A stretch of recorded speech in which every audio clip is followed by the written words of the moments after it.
He could have stopped crime in Gotham forever. Batman, with his billions, his technology, his intellect, he had every resource imaginable.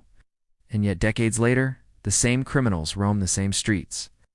The Joker escapes Arkham Asylum for the 100th time.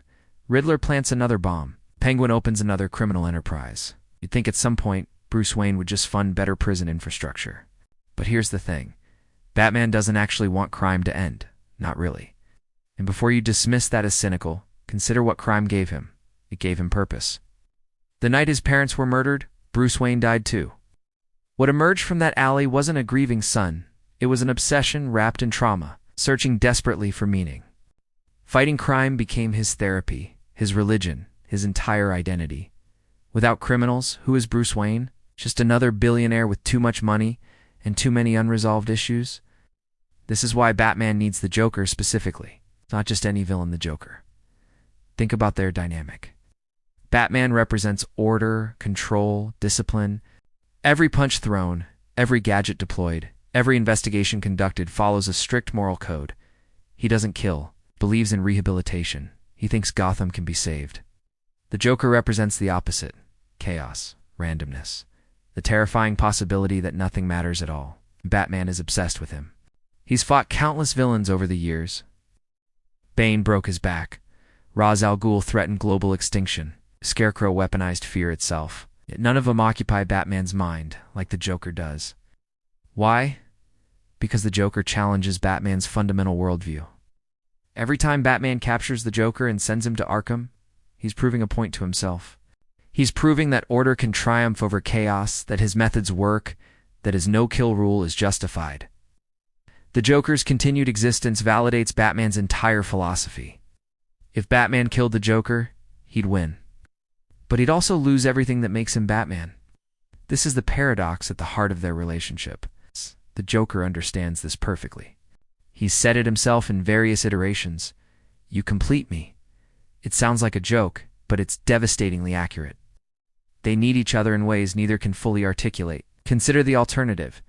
Imagine a Gotham where Batman actually succeeded, where crime rates plummeted, where Arkham stayed empty, where the streets were safe. What would Bruce Wayne do with himself? He'd have to confront the trauma he's been running from for years.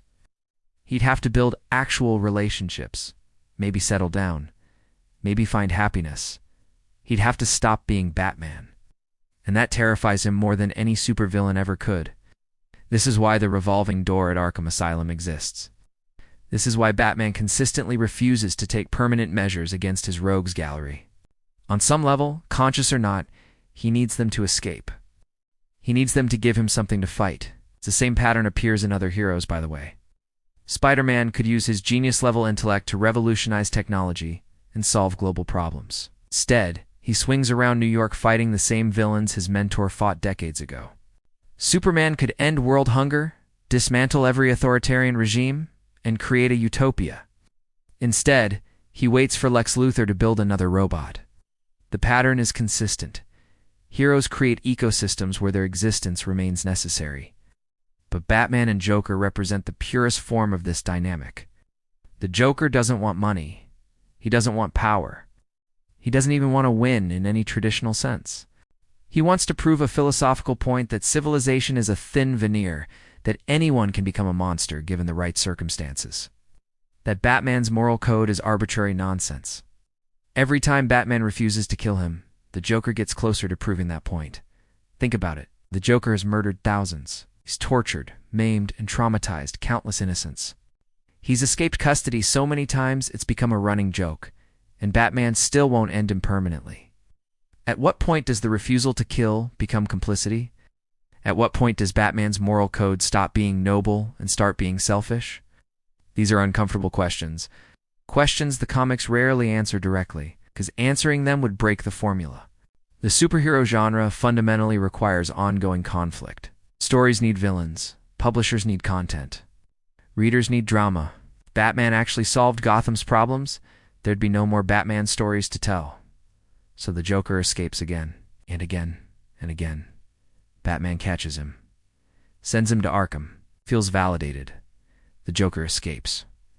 Plans something horrific. Gets caught. Pete forever. It's an endless dance. and both partners know the steps by heart. Some writers have explored what happens when this cycle breaks. In certain storylines, Batman does kill the Joker war. The Joker dies through other means. And every time, something fascinating happens. Batman falls apart. Without his greatest enemy, he loses his sense of purpose.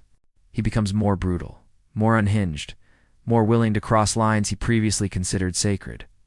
The Joker, in death, proves his point.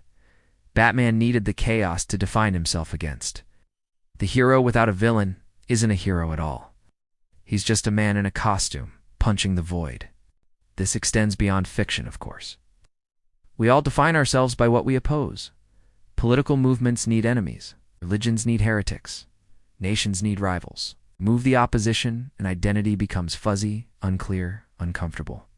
Batman needs his Jokers because we all need our Jokers. The things we fight against shape us just as much as the things we fight for, maybe more. Bruce Wayne chose to become Batman because a criminal murdered his parents. Every night he puts on that cape, he's still that traumatized young man in the alley, still trying to make sense of senseless violence. Ow. The Joker represents that senselessness. Fighting him is fighting the chaos that created Batman in the first place. And that's a fight that can never truly be won. Which is exactly the point.